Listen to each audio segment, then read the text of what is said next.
I think there was a time when companies could really control the dialogue with their customers. They can say, a product's coming, wait for it, here it is, it's the best that could possibly exist in this category, wait for the next version. But because of social media, really, customers are attuned to all the changes happening and are putting the pieces together themselves, are changing their expectations of the companies that serve them and aren't satisfied to really work on the schedule of those companies.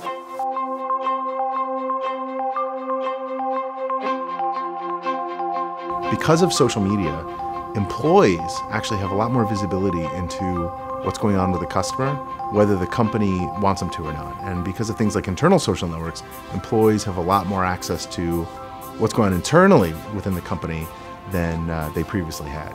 The problem is, if those employees aren't empowered to react or respond or raise their hand when something's wrong, it actually is pretty disempowering and disillusioning to be able to suddenly see so much of what's going on but be unable to respond.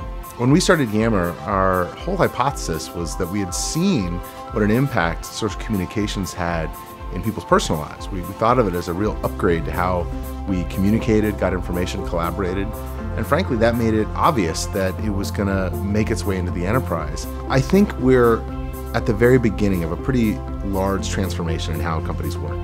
I think that we've known how to run these stable, efficient companies for hundreds of years, and now in response to the fact that the world changes so fast, that everyone is connected, companies are going to have to really rethink how they operate, how they organize, how they communicate. In the last 15 years, the whole world formed a giant network where all communication was democratized, where everybody knows everything instantly, where everyone's connected to everyone.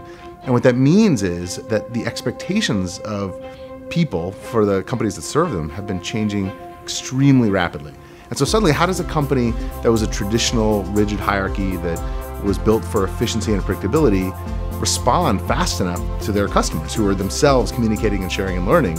It's by adopting some of those same things. It's by working like a network themselves. It's by adopting the very technologies and techniques that allowed the rest of us in our personal lives to learn, to share, to adapt quickly.